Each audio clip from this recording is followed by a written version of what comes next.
Welcome to Sunil classes of physics. आज आप capacitor में किस तरह से एनर्जी स्टोर्ड होती है या उसकी एनर्जी डेंसिटी क्या है, इस बारे में आप पढ़ेंगे। देखिएगा कि दिस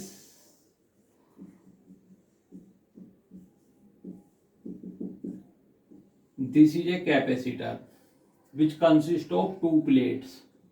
कि कैपेसिटर है, इसमें टू प्लेट्स होती हैं और ये पॉजिटिव चार्ज होता है, ये इनर प्लेस नेगेटिव, आउटर वाली अर्थ कर देते हो। और ये डी क्या है, distance between the two plates है, और ए क्या है, एरिया ऑफ द प्लेट्स है। तो वो कहते हैं कि जब हम कैपेसिटर को बैटरी से कनेक्ट करते हैं तो उसमें क्या होता है, हमको वर्क करना पड़ता है। तो B इक्वल टू होता है W/Q। कि क्या है, हम ये जो कैपेसिटर है मान लो और इसको बैटरी से कनेक्ट कर देते हैं, तो बैटरी चार्ज सप्लाई करती है। तो चार्ज सप्लाई करने में हमको वर्क करना पड़ता है। तो हम इसको इंटीग्रल मेथड से निकालेंगे। तो पहले क्या है, dq स्मॉल चार्ज देंगे तो dw वर्क होगा और b ये कांस्टेंट रहता है।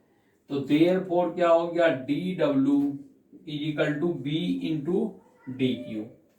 और क्योंकि ये क्यू में वेरिएबल है और ये स्मॉल है, तो स्मॉल अमाउंट ऑफ वर्क है dq चार्ज को सप्लाई करने में। तो अब now we take integral on both side.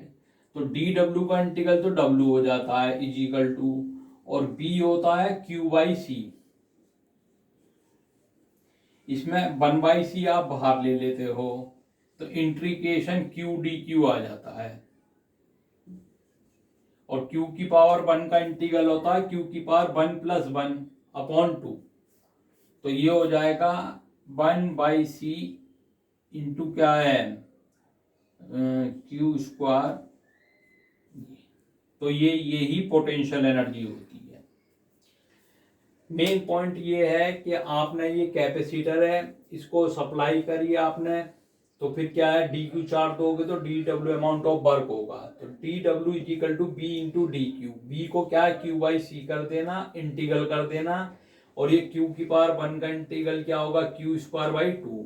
तो एनर्जी जो स्टोर्ड हो जाती है कैपेसिटर में, उसका फार्मूला है u equal to half q²/c। और QCV होता है, तो इसको c²v²/c, तो इसको हाफ CV² भी लिख सकते हो और इसको हाफ QV भी लिख सकते हो। तो ये जो एनर्जी होती है कैपेसिटर की, जो उसमें स्टोर्ड हो जाती है, कहाँ एनर्जी स्टोर्ड होती है, ये बिटवीन द प्लेट्स। और किस फॉर्म में रहती है, इलेक्ट्रोस्टैटिक फॉर्म में, इलेक्ट्रोस्टैटिक फॉर्म में। तो आपको जो है ना, एनर्जी के 3 फार्मूले हुए, half q²/c, half cv², half qv। तो ये आ गया पैरेलल प्लेट कैपेसिटर में किस तरह से एनर्जी स्टोर्ड होती है। अब इसके बाद यदि वो कह drive an expression for the energy density, तो एनर्जी डेंसिटी की कैसे करते हो, energy density of parallel plate capacitor. ये बहुत इंपॉर्टेंट है, लेकिन यदि ये 3 मार्क्स में आता है तो पहले आपको जो है ना, ये वाली प्रूफिंग करनी पड़ेगी सारी। यहां से ये एनर्जी की आ जाएगी, और एनर्जी डेंसिटी को स्मॉल यू से डिनोट करते हैं, और ये होता है energy stored per unit volume. Volume का मतलब होता है area of cross section into distance between them. तो एरिया इंटू डिस्टेंस हो गया वॉल्यूम। और U जो होती है वो होती है हाफ CV²/AD।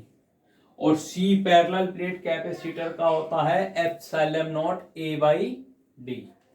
तो इसको आप लिख सकते हो is equal to half ε0A/d upon A into D. और B होता है ED, तो ये हो जाएगा E²D²। डी से ई के डी कैंसिल कर देना, ए के कैंसिल, ए से ए कैंसिल कर देना।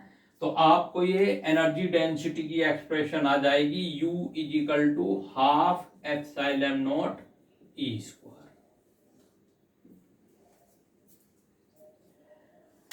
एक बार आप और देख लो, पहले ये कोई कैपेसिटर है, इसको D Q amount of charge दोगे तो डी डब्ल्यू वर्क करना पड़ेगा।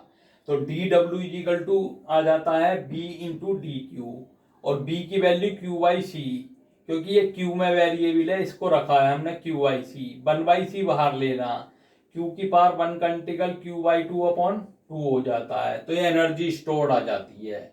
और इसकी जो अदर फॉर्म होती हैं हाफ सी बी स्क्वायर और हाफ क्यू बी होती हैं। और ये एनर्जी स्टोर्ड होती है, ये कहाँ रहती है, ये दोनों पैरेलल प्लेट के कैपेसिटर के बीच में रहती है, और in the form of electrostatic field रहती है। फिर एनर्जी डेंसिटी की, एनर्जी डेंसिटी का मतलब होता है energy stored per unit volume.